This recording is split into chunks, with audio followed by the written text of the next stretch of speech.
Comment faire un produit mixte? Alors tout d'abord, un produit mixte, ça utilise encore une fois des vecteurs dans l'espace en 3 dimensions. Pour nous, ça va donc toujours être des nombres réels. Donc des vecteurs en 3D. Le produit mixte, c'est donc un produit entre 3 vecteurs qui fait intervenir un produit vectoriel et un produit scalaire. Donc c'est pour ça qu'on l'appelle mixte. Donc on fait d'abord, donc les parenthèses vous montrent qu'on fait d'abord le produit vectoriel, puis ensuite le produit scalaire. Et comment est-ce qu'on fait ça? Ça ressemble beaucoup au produit vectoriel. Le produit vectoriel, vous savez que c'est le déterminant suivant.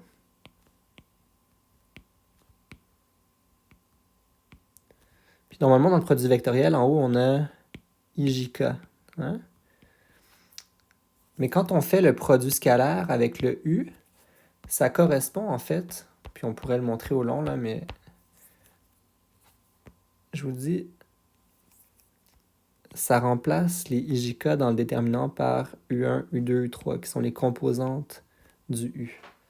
Okay, puis c'est assez naturel parce que le vecteur U, c'est U1i plus U2j plus U3k. Puis donc, quand on fait le produit scalaire entre le U puis le V croix W, ben, ça multiplie les composantes IJK du vecteur V croix W par les U1, U2, U3. OK?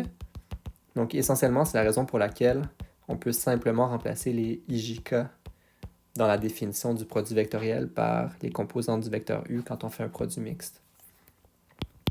Donc, je vous fais un exemple calculatoire. Donc, leur produit mixte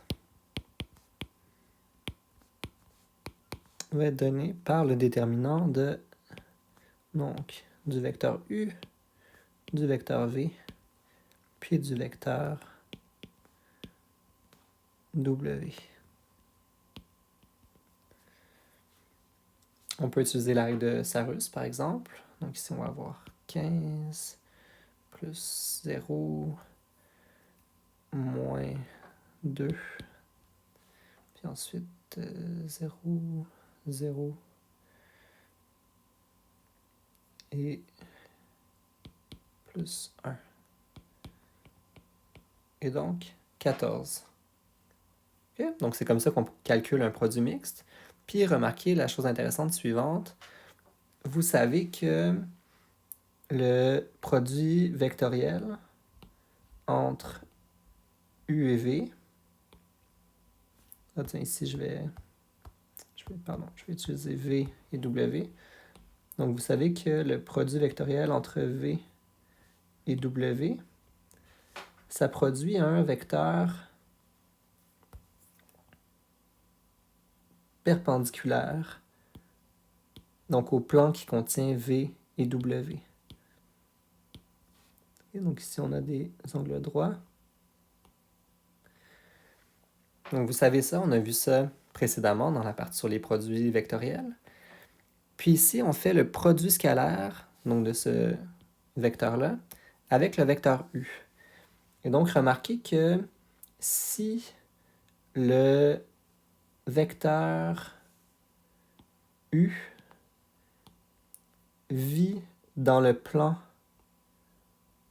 qui est engendré par V et W, ben, il va être perpendiculaire au produit vectoriel de V croix W, puis donc le produit scalaire ici va donner 0.